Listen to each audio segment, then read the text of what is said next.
This lab, we needed to show our ability to use scientific principles and innovatively use common materials to create something in the style of MacGyver.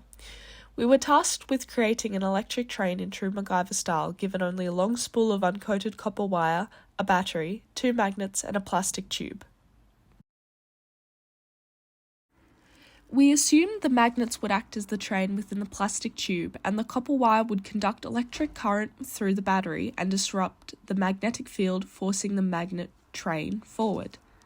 To achieve this, we wrapped the copper wire around the tube to constantly apply current around the magnets, assuming this would help push the train forward. When we were provided an electric current through the battery and held the magnet to the mouth of the tube, we noticed the magnet got sucked into the tube. When we reversed the battery, the current flow obviously reversed, and this change repelled the magnet train from the tube as pictured.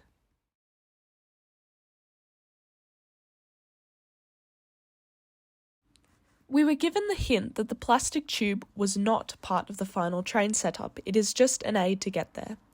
We assumed this meant the tube was only there to wrap the wire around to form a coil, so we made the entire length of the copper wire into a coil, rotating anti-clockwise.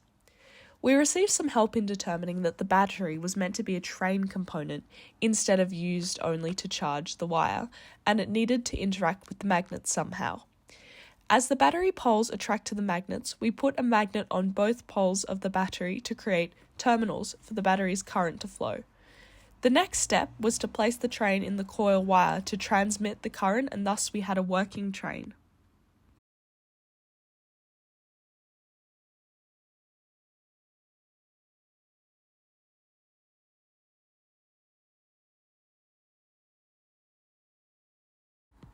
While we had a working train, we needed to take some time to understand the forces that interacted within our train setup to create movement. We understood the magnets create magnetic fields, the battery produces a current, and the wire will carry the current around to interact with the magnetic field created by the magnets to move the whole train. The solenoid right-hand rule helps explain the current and magnetic interaction within the coil. The right-hand rule specifies that when you form a thumbs-up hand gesture, the flow is represented by the curve of the 4 fingers and the magnetic field by the thumb's direction. Within our experiment, our coil is a solenoid, which is a helical coil of wire that's purpose is to generate a controlled magnetic field when it has a current passing through it. The current passing through the copper wire will create a magnetic field perpetually traveling through the solenoid. This magnetic field acts as the driving force pushing the train forward.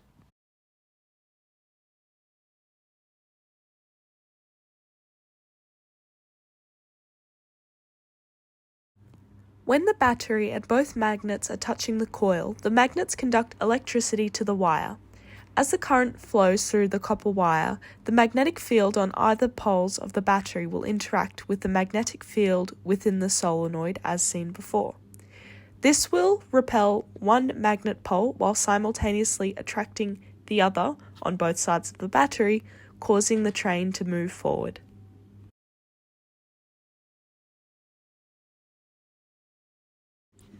Flux as a general concept refers to how much is flowing through a theoretical surface at any given time.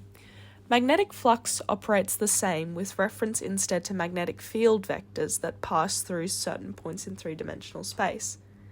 With the 3 planes shown below, the first one has the greatest flux value as it is perpendicular to the magnetic field. The second has a flux value of 0 as it is parallel to the magnetic field.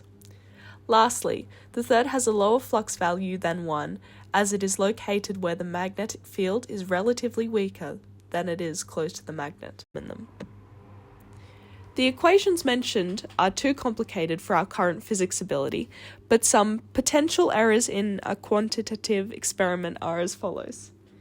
Not accounting for fluctuations in current could result in skewed data that may affect uncertainty significantly, and this would need to be factored into any calculations, as well as errors with equipment and interfering magnetic fields, which all would contribute to complex uncertainty values.